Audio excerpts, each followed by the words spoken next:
तो हम में से काफ़ी लोगों की जो हार्ड अर्न मनी होती है वो ज़्यादातर टैक्सेस में चली जाती है, और जिसे हम काफ़ी आसानी से सेव कर सकते थे अपने टैक्सेस को कंट्रोल करके, वो भी एक लीगलाइज्ड मेथड से।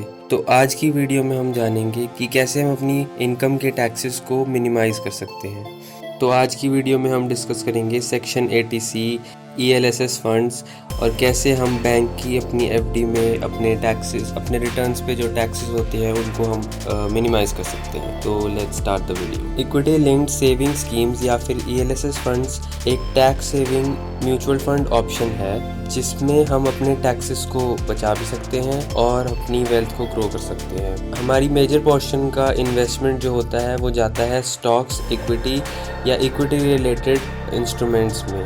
इस स्कीम के अंदर हम अपनी टैक्स डिडक्शन, इंडियन गवर्नमेंट का सेक्शन 80C बताता है कि हम अपनी टैक्स डिडक्शंस 1.5 लाख तक कर सकते हैं एनुअली। तो मान लेते हैं कि आपकी इनकम 10 लाख है, तो ऑब्वियसली ये एक इनकम टैक्स स्लैब में आती है, तो आपके जो 10 लाख है उन पर टैक्स लगे। पर अगर इस स्कीम के अंदर आप 1.5 लाख ELSS फंड्स में इन्वेस्ट कर देते हैं तो आपकी जो टैक्सेबल इनकम होती है वो होती है 8.5 लाख। तो अब आपको सिर्फ अपने 8.5 लाख पर टैक्स देना होता है। प्लस इसका ELSS फंड्स का एक फ़ायदा ये होता है कि आपको 13 to 20% के CAGR रिटर्न्स मिल जाते हैं अगर हम पास्ट 5 ईयर्स का डाटा देखते हैं तो। पर ELSS फंड्स का एक नेगेटिव पॉइंट सिर्फ यही है कि इसका एक लॉक इन पीरियड होता है 3 साल का, और वो मैंडेटरी होता है हर किसी के लिए। पर देखा जाए तो ये सही भी है कि हमें 3 साल बाद अपनी जो इन्वेस्टमेंट होता है उस पर अगर 13 to 20% के रिटर्न्स मिलते हैं तो उसमें हमें कोई अप्रिसिएशन दिखता है। तो चलिए अब बात करते हैं TDS, जो हमारे बैंक के फिक्स डिपॉजिट्स पर टैक्स लगता है उसके बारे में। TDS की फुल फॉर्म है टैक्स डिडक्टेड एट सोर्स। इसका कंसेप्ट गवर्नमेंट ने इसलिए लाया था ताकि हमारे जो FD पर रिटर्न्स होते हैं उन पर टैक्स कलेक्ट किया जा सके। इस स्कीम के अंदर अगर आपकी इंटरेस्ट इनकम सारी FDs में मिलाकर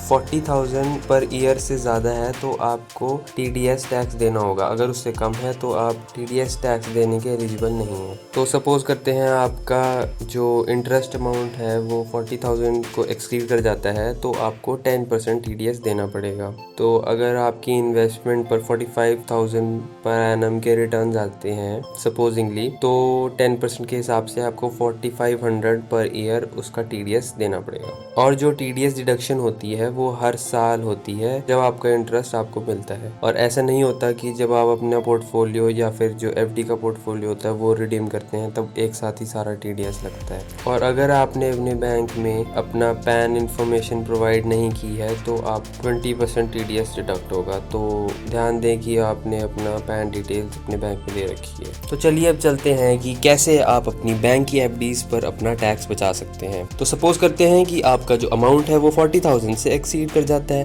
तो आपका जो TDS होता है वो ऑब्वियसली 10% कटेगा।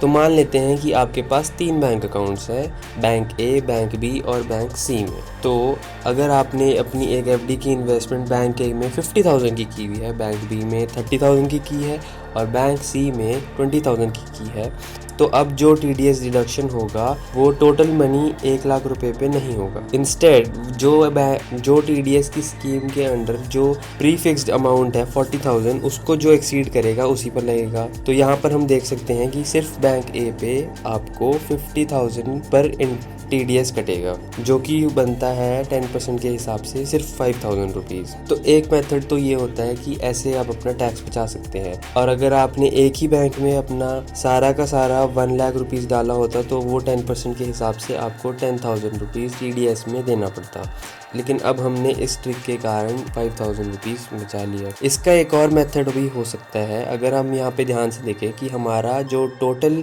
अमाउंट है वो है 1 लाख रुपीज़ और हमारे पास बैंक अकाउंट्स है 3, तो हम पहले 2 अकाउंट में 35,000 की एंट्रीज डाल सकते हैं और बैंक 3 में हम 30,000 की एक इन्वेस्टमेंट डाल सकते हैं। तो अब देखा जाए तो हम किसी भी बैंक में लायबल नहीं होते TDS हटवाने के लिए। और इसमें एक नोट है कि जो TDS होता है वो आपका इनकम टैक्स नहीं होता। जो TDS होता है वो आपका कटता ही कटता है, और इसके बावजूद आपका जो इंटरेस्ट होता है TDS कट के, वो आपकी इनकम टैक्स स्लैब में ऐड होकर आपको उसमें टैक्स देना पड़ेगा। इसके साथ साथ हमारे पास और भी ऑप्शंस होते हैं जिसमें कि हम अपना टैक्स बचा सकते हैं, जैसे कि NPS जो 11 to 14% के रिटर्न्स दे सकता है, यूलिप प्लान्स जो कि 8 to 12.5% के रिटर्न्स दे सकता है, PPF जो कि 7.1% के फिक्स्ड रिटर्न्स देता है, और इसमें हम कोई भी टैक्स देने के लायबल नहीं होते, ये टैक्स देने से एग्जेम्प्टेड होता है। और ऐसे ही बाकी की स्कीम्स भी हम स्क्रीन पर देख सकते हैं जहाँ पे हम अपना टैक्स बचा सकते हैं। So thank you so much guys for watching the video, and I will see you